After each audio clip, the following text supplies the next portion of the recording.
नमस्कार, Herald online classes में आपका स्वागत है। मैं आपको आज मनोविज्ञान के बारे में पढ़ाने जा रही हूँ कि मनोविज्ञान की उत्पत्ति कैसे हुई, उसका विकास क्रम कैसे चला और कैसे आगे बढ़ाया गया।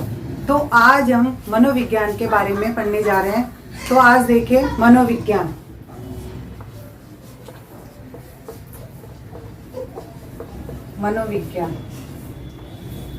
मनोविज्ञान लगभग सभी उस कंपटीशन जो टीचर्स के होते हैं तो उसमें सब में लगभग मनोविज्ञान की यूनिट होती है, तो इसके बारे में जानना आवश्यक है। तो मैं चाहूंगी कि इसके बारे में मैं आपको ज्यादा से ज्यादा जानकारी प्राप्त करवाऊं। तो देखिए मनोविज्ञान। अब मनोविज्ञान कैसे आया, कैसे उसकी उत्पत्ति हुई, कैसा उसका विकास क्रम चला। तो देखिए अब मनोविज्ञान के अर्थ में जो विकास क्रम चला है, जो उसका अर्थ बदलते गया है, तो वो कैसे हुआ। पहले आया आत्मा का विज्ञान।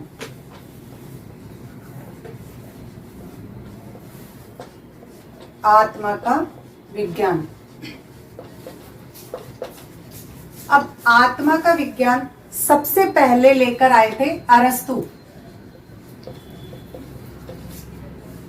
सबसे पहले आत्मा का विज्ञान अरस्तु लेकर आए थे। अब देखिए मनोविज्ञान, जो मनोविज्ञान की उत्पत्ति हुई थी और आत्मा का विज्ञान आया था, तो पहले ये दर्शन शास्त्र का ही पार्ट था, यानी दर्शन शास्त्र।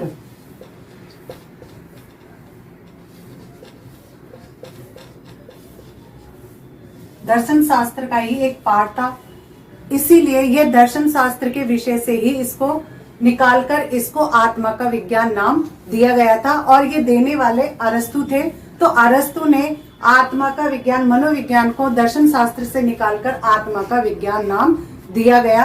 तो सबसे पहले आत्मा का जो मनोविज्ञान है उसका अरस्तु ने बताया था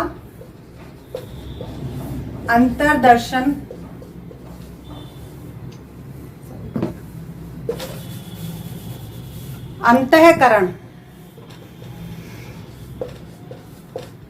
अंतःकरण का विज्ञान।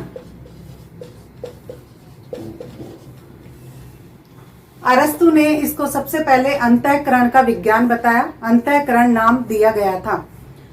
अंतःकरण। अब देखिए आत्मा का मनोविज्ञान, इसके समर्थक कौन कौन हुए वो देखिए। इसके समर्थनकर्ता कौन कौन थे। अरस्तु तो थे ही, इनके अलावा प्लेटो जो अरस्तु के शिष्य थे, प्लेटो, डेकार्टे, और एक मनोवैज्ञानिक थे रुडोल्फ गोएकिल।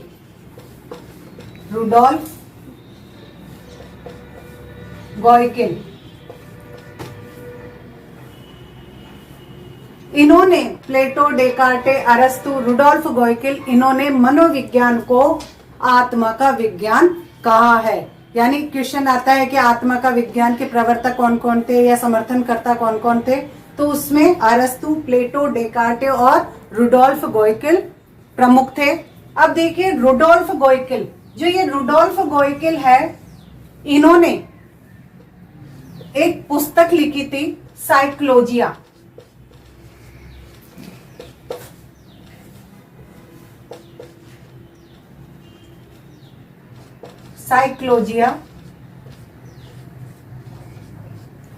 साइकोलॉजिया पुस्तक लिखी थी, जो आई थी 1590 में। अब देखिए इन्होंने, और ये भी माना जाता है कि जो रुडोल्फ गोएकिल की पुस्तक थी साइकोलॉजिया, वो सबसे मनोविज्ञान की पहली पुस्तक थी। यानी सबसे पहली क्वेश्चन आए कि मनोविज्ञान का सबसे पहली पुस्तक कौन सी है, तो सबसे पहली पुस्तक है साइकोलॉजिया, जो 1590 में आई थी। अब साइकोलॉजिया जो इन्होंने बुक दी, इन्होंने इसमें जो साइकोलॉजिया है, इन्होंने इसमें मनोविज्ञान शब्द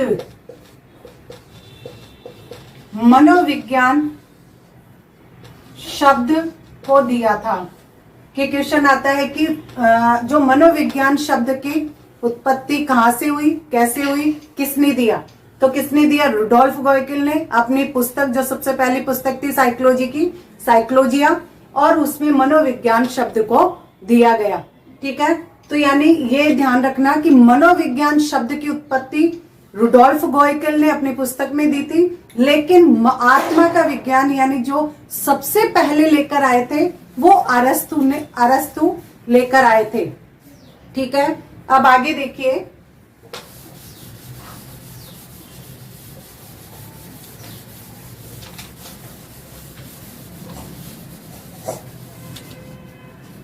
अरस्तु। आप देखिए अरस्तु आत्मा के विज्ञान के सबसे पहले यानी मनोविज्ञान को लेकर आए थे, तो आत्मा के विज्ञान, तो अरस्तु सबसे पहले इनके जनक माने जाते हैं। और दर्शन शास्त्र यानी इसकी उत्पत्ति दर्शन शास्त्र से हुई थी, तो दर्शन शास्त्र को जननी माना जाता है। और ये सबसे पहले देने वाले जो जनक, अरस्तु को जनक और दर्शन शास्त्र को जननी, सबसे पहले बताने वाले कौन थे? केलर, एक मनोवैज्ञानिक है केलर। उन्होंने सबसे पहले अरस्तु को मनोविज्ञान का जनक और दर्शन शास्त्र को जननी केलर ने बताया था। अब देखिए एक और आए मनोवैज्ञानिक गैरिट ने भी मनोविज्ञान को आत्मा का विज्ञान ही माना है। यानी गैरिट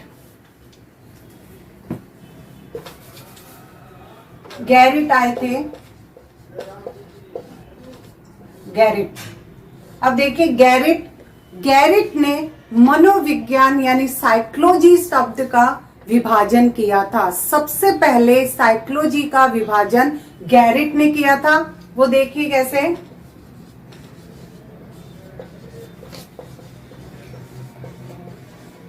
साइकोलॉजी विभाजन किया था, साइकी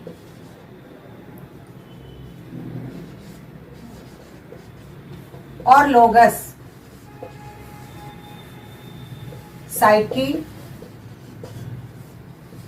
प्लस लोगस। इन्होंने साइकी का अर्थ बताया था आत्मा, साइकी का अर्थ बताया आत्मा, और लोगस का अर्थ बताया अध्ययन करना, अध्ययन करना। ठीक है, यानी साइकी का अर्थ बताया आत्मा और लोगस का अर्थ बताया अध्ययन करना। तो इसका अर्थ हुआ आत्मा का अध्ययन करने वाला विज्ञान, आत्मा का अध्ययन करने वाला विज्ञान। देखिए साइकोलॉजी को इन्होंने दो डिवाइडेशन भाग किए, साइकी प्लस लोगस। साइकी का अर्थ आत्मा और लोगस का अर्थ अध्ययन करना। तो इसका अर्थ बताया कि आत्मा का अध्ययन करने वाला विज्ञान। ठीक है, सबसे पहले गैरिट ने दिया था। अब ये याद रखना कि साइकोलॉजी, जो ये साइकोलॉजी शब्द है, ये अंग्रेजी का शब्द है, अंग्रेजी का शब्द है। ठीक है, और जो ये दो भागों में डिवाइडेशन किया है इन्होंने, तो ये वाले और लोगस यानी साइकी और लोगस, ये दोनों ग्रीक या यूनानी, ठीक है, ये दोनों ग्रीक या यूनानी भाषा का शब्द हैं। कभी कभी क्वेश्चन आता है कि साइकोलॉजी शब्द किस भाषा का है, तो साइकोलॉजी तो अंग्रेजी भाषा का है, लेकिन जो इन्होंने डिवाइडेशन किया है साइकी प्लस लोगस, ये दोनों शब्द ग्रीक या यूनानी भाषा का शब्द है। इसीलिए गैरिट ने इसे आत्मा का अध्ययन करने वाला विज्ञान बताया है। इसीलिए आप देखिए कि गैरिट ने इसे आत्मा के विज्ञान के बारे में यह भी कहा है कि आत्मा को नहीं देखा जा सकता है और नहीं उसका आकार पता चल सकता है कि आत्मा कैसी है। अब जब किसी चीज को अगर देखा नहीं जाए, उसका आकार पता नहीं है, तो उसका अध्ययन कैसे किया जा सकता है। हाँ, गैरिट ने अब इसको ये बताया था दो डिवाइडेशन भागों में। अब देखिए आत्मा का विज्ञान, अब इसको आत्मा का विज्ञान तो नाम दिया गया है, लेकिन यह ध्यान रखना कि विज्ञान जो शब्द है, विज्ञान का अर्थ कैसे होता है, मतलब विज्ञान का अर्थ होता है किसी चीज पर प्रयोग करना ही विज्ञान होता है। लेकिन आत्मा पर कोई प्रयोग नहीं हो सकता। क्यों नहीं हो सकता? क्योंकि आत्मा को नहीं तो देखा जा सकता है और नहीं उसको छुआ जा सकता है, या उसके आकार का कोई पता नहीं है कि उस पर प्रयोग कैसे किया जाए। तो इसीलिए जो आत्मा का विज्ञान है, तो उस आत्मा को न देखा और न छुआ, यानी मूर्त रूप से उसको देखा नहीं जा सकता, तो ये अमूर्त है। इसीलिए इस आत्मा के विज्ञान को नकार दिया गया। और ये याद रखना, आत्मा का विज्ञान 15वीं शताब्दी में आया था, 15वीं शताब्दी में। इसीलिए इसको आत्मा के विज्ञान की परिभाषा को नकार दिया गया। फिर आया मन का विज्ञान।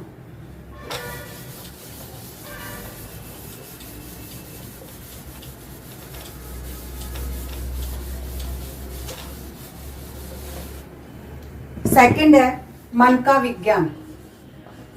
मन या मस्तिष्क का विज्ञान।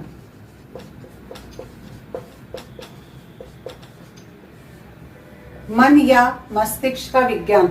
मन या मस्तिष्क का विज्ञान सबसे पहले पंपोनोजी लेकर आए थे।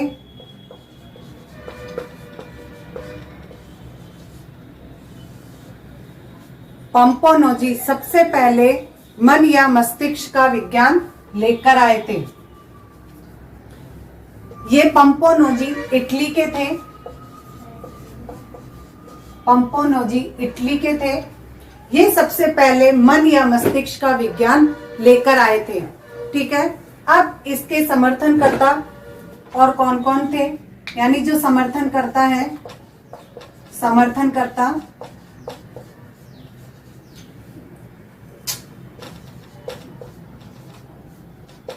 जॉन लॉक, रिचेरी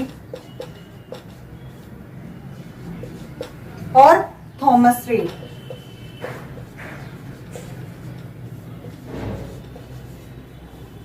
थॉमस रीड इन्होंने भी, यानी जॉन लॉक, रिचेरी और थॉमस रीड और पंपोनोजी, इन्होंने मनोविज्ञान को मन या मस्तिष्क का विज्ञान कहा है। ठीक है।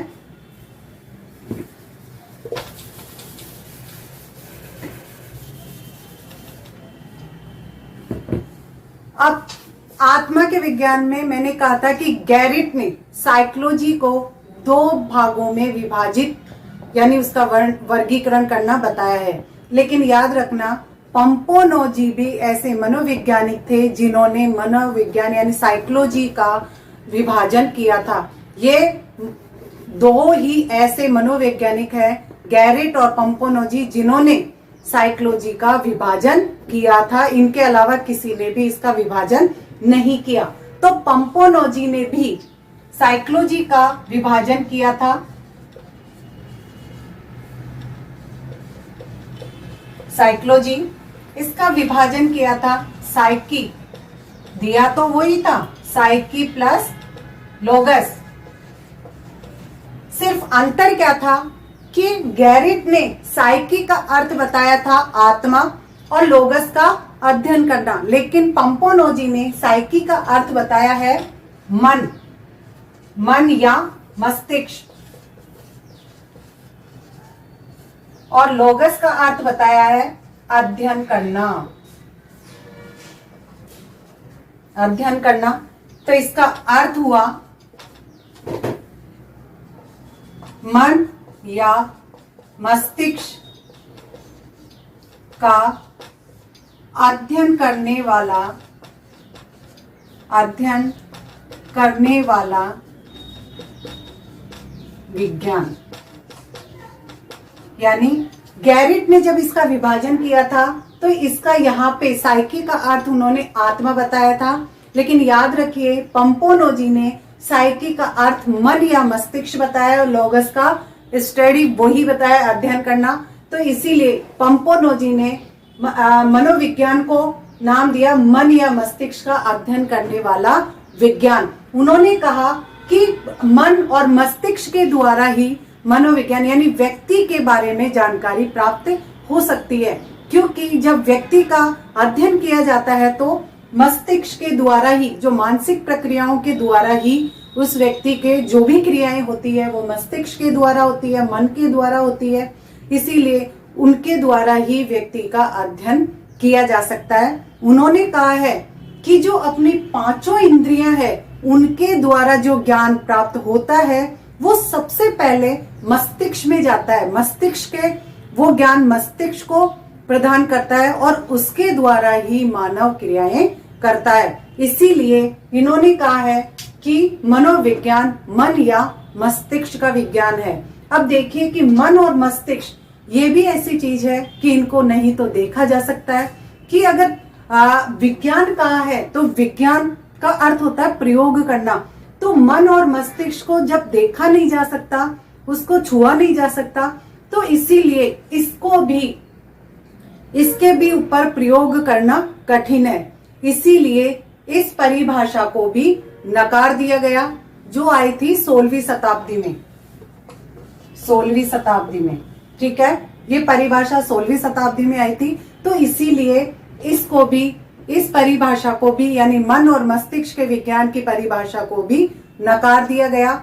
उसके बाद में आया चेतना का विज्ञान।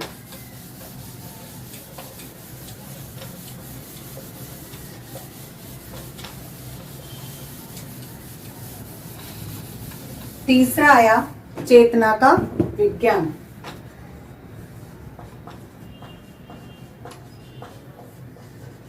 चेतना का विज्ञान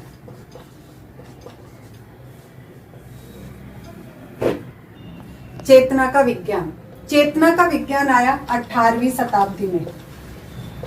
18वीं शताब्दी में आया और इसको लेने वाले कौन थे? विलियम हुंट। लेकर आने वाले कौन है? विलियम हुंट।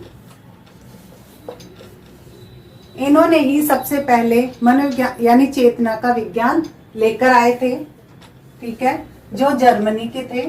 विलियम हुंट जर्मनी के थे। अब इनके साथ चेतना का विज्ञान कहने वाले और समर्थक कौन कौन थे? देखिए, समर्थनकर्ता विलियम जेम्स, ये अमेरिका के थे। जेम्स सिल्ली और वॉइस, यानी विलियम हुंट, विलियम जेम्स सिल्ली और वॉइस, ये इन्होंने मनोविज्ञान को चेतना का विज्ञान कहा है, ठीक है। अब आगे देखिए कि जो चेतना का विज्ञान है उसे चेतना के मनोविज्ञान को, यानी चेतना के मनोविज्ञान को अनुभूति का विज्ञान भी कहा जाता है। अनुभूति का विज्ञान भी कहा जाता है, ठीक है। अनुभूति का विज्ञान भी कहा जाता है। अब अनुभूति का विज्ञान कैसे? यानी व्यक्ति के मन के अंदर, जो व्यक्ति के मन के अंदर अगर कोई संप्रत्यय बनता है उसे ही चेतना कहते हैं। अब संप्रत्यय कैसे? यानी किसी के बारे में कॉन्सेप्ट बनाना। जैसे मान लो किसी भी व्यक्ति के सामने कोई भी चीज दिखाकर अगर कही जाए कि ये कौन सी चीज है, कैसी है, तो व्यक्ति अपने मन के अंदर उसका संप्रत्यय यानी कॉन्सेप्ट बना लेता है कि ये इसका आकार ऐसा है, ये इस चीज से बना हुआ है, या ये कार्य करता है, ठीक है। यानी उसके अंदर जो संप्रत्यय बनता है उसे ही चेतना कहा जाती है। यानी अनुभूति, यानी मनुष्य के अंदर उसके बारे में जो अनुभूति उत्पन्न होती है, इसीलिए इसको अनुभूति का विज्ञान भी कहा जाता है।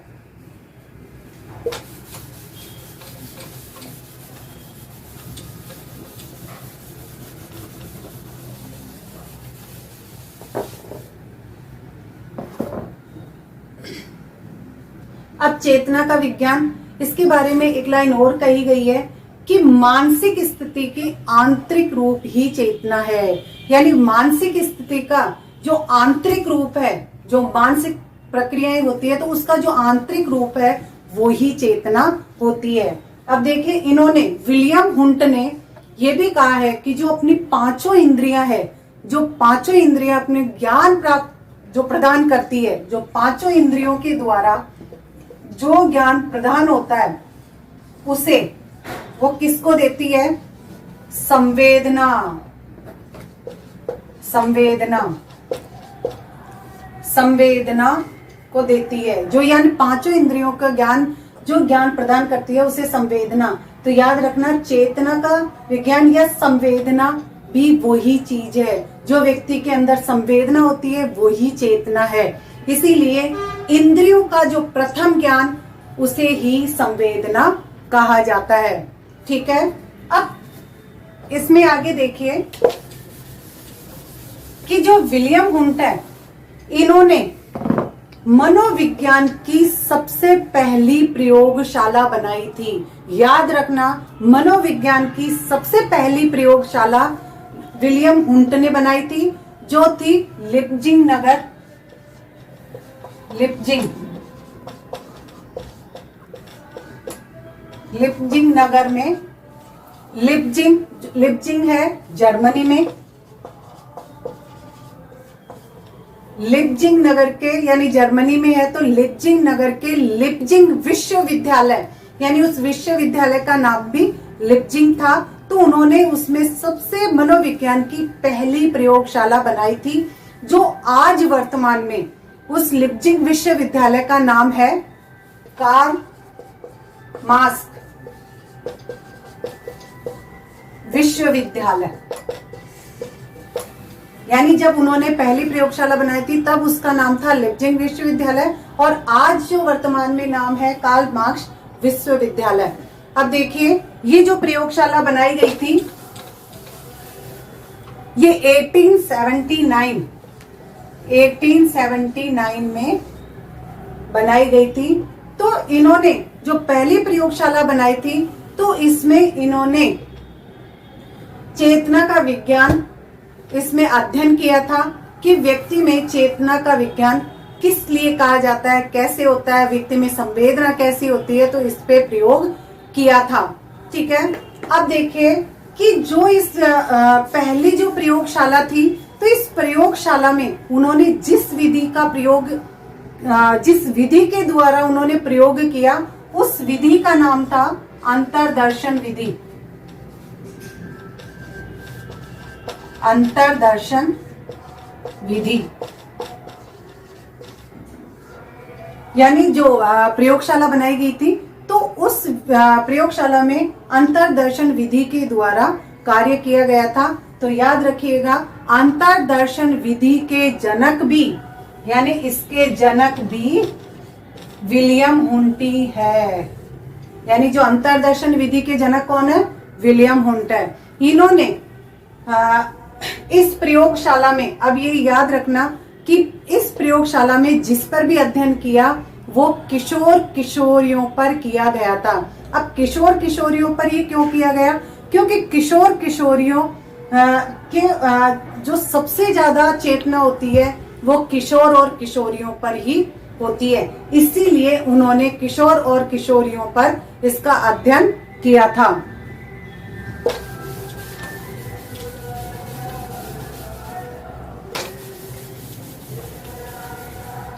ठीक है, अब देखिए कि इसको इन्होंने इस पे अध्ययन किया था, और 1880 में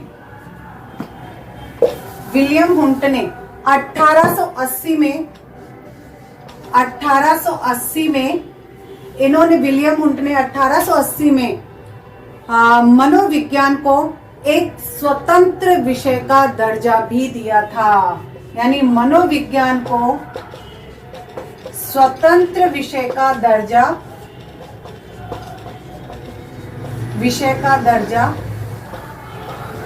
दिया था। विलियम हुंट ने 1880 में मनोविज्ञान को एक स्वतंत्र विषय का दर्जा दिया था, यानी स्वतंत्र विषय माना था, अलग किया था। इसीलिए विलियम हुंट को आधुनिक मनोविज्ञान का जनक भी कहा जाता है। आधुनिक मनोविज्ञान, ध्यान रखना, आधुनिक मनोविज्ञान का जनक भी कहा जाता है।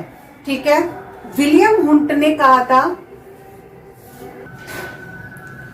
विलियम हुंट को आधुनिक मनोविज्ञान का जनक भी कहा जाता है।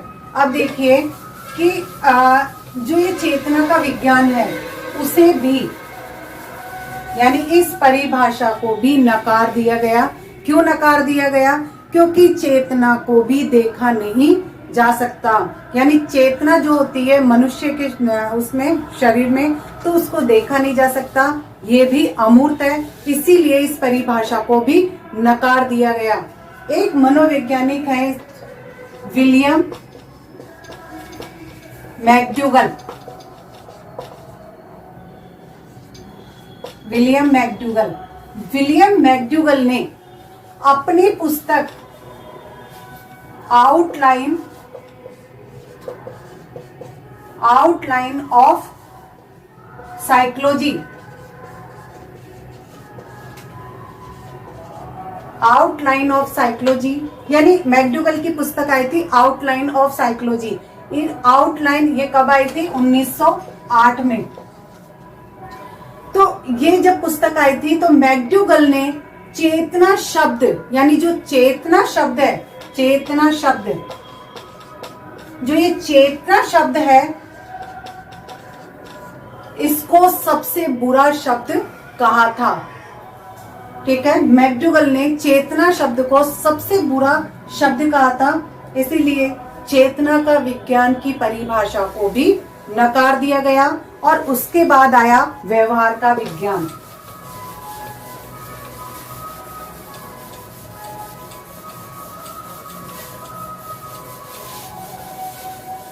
उसके बाद आया व्यवहार का विज्ञान।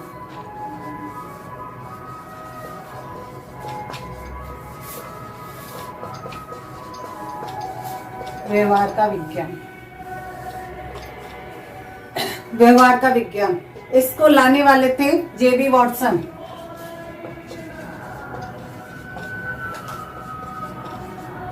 जेबी वॉटसन ने ही सबसे पहले व्यवहार का विज्ञान लाया था और ये जेबी वॉटसन अमेरिका के थे, अमेरिका के थे और ये कोलंबिया विश्वविद्यालय में प्रोफेसर थे। इन्होंने ही व्यवहार का विज्ञान लाया था। ठीक है, अब इसके समर्थक देखिए, व्यवहार के विज्ञान, व्यवहार के विज्ञान के समर्थन है Skinner, Thorndike, IP Paulo,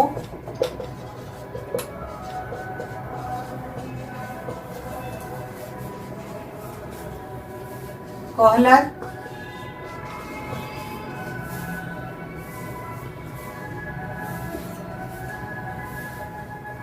Clark hall,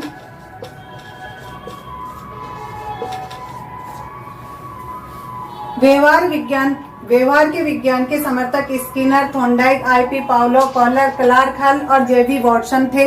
इन्होंने मनोविज्ञान को व्यवहार का विज्ञान कहा है, जो आज भी वर्तमान में मनोविज्ञान को व्यवहार का विज्ञान कहा जाता है कि व्यक्ति के व्यवहार के ही द्वारा मनुष्य का अध्ययन किया जा सकता है, क्योंकि व्यक्ति का व्यवहार जो होता है वो सामने पता चल जाता है कि व्यक्ति कैसा व्यवहार करता है, तो उसके आधार पर ही उसका अध्ययन किया जा सकता है कि व्यक्ति कैसा है।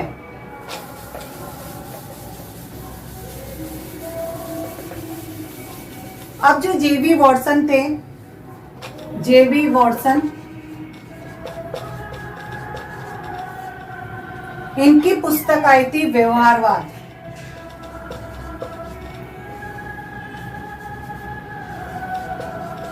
व्यवहारवाद, इनकी जो पुस्तक आई थी व्यवहारवाद, इसीलिए ये व्यवहारवाद के भी जनक कहलाते हैं। व्यवहारवाद के जनक कौन है? जेबी वॉटसन, इसीलिए इनको व्यवहारवाद के। अब व्यवहारवाद की सबसे पहली नींव जो रखी गई थी, व्यवहारवाद की नींव 1912 या 13 में रखी गई थी। सबसे पहले व्यवहारवाद की नींव वॉटसन ने 1912-13 में रखी थी। व्यवहारवाद जो ये पुस्तक आई थी, ये पुस्तक आई थी 1924 में 1924 में इनकी ये व्यवहारवाद पुस्तक आई थी और इस पुस्तक में ये था कि पूर्णतः व्यवहार का अध्ययन, यानी पूर्णतः जो व्यवहार का विज्ञान है उस पे आधारित थी व्यवहारवाद उनकी पुस्तक।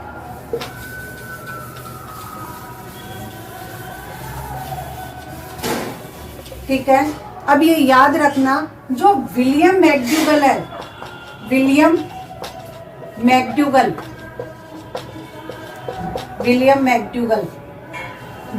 मैकडूगल ने सबसे पहले व्यवहार शब्द, यानी व्यवहार शब्द, याद रखना शब्द, व्यवहार शब्द दिया था।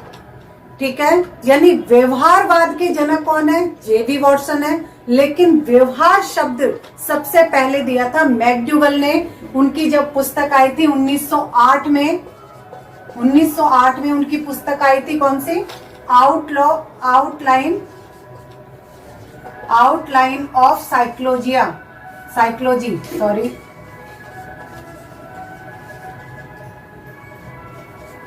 आउटलाइन ऑफ साइकोलॉजी, यानी मनोविज्ञान की, इसका हिंदी में अर्थ था मनोविज्ञान की एक अवधारणा,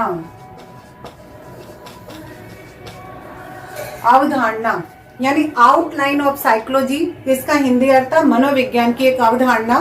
जो ये पुस्तक आई थी 1908 में, इसी पुस्तक में विलियम मैकडूगल ने व्यवहार शब्द का सबसे पहले प्रयोग किया था। लेकिन याद रखना, व्यवहारवाद का जनक वो जेबी वॉटसन है, लेकिन शब्द सबसे पहले मैकडूगल ने दिया था। किसमें? अपनी पुस्तक आउटलाइन ऑफ साइकोलॉजी में दिया था, 1908 में आई थी, और इसका हिंदी अर्थ था मनोविज्ञान की एक अवधारणा।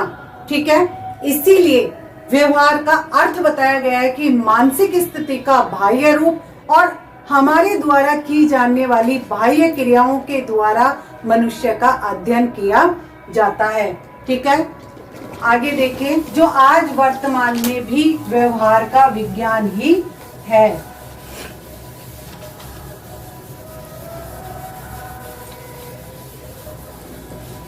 व्यवहार का विज्ञान ही है। अब एक कथन था, वो कथन था वुडवर्थ का। वुडवर्थ एक मनोवैज्ञानिक हुए, वुडवर्थ, उन्होंने एक कथन दिया था, कथन न कि परिभाषा, एक कथन दिया था। वो कथन दिया था कि उनका कथन था कि मनोविज्ञान में सर्वप्रथम अपनी आत्मा का त्याग किया, यानी आत्मा का त्याग किया, आत्मा का त्याग किया। फिर इसने मन को छोड़ा, यानी मन उसको छोड़ा।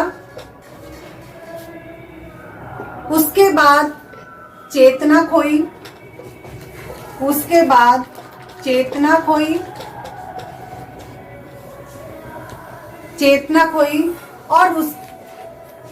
और व्यवहार को अपनाया या स्वीकार किया, व्यवहार को अपनाया या स्वीकार किया।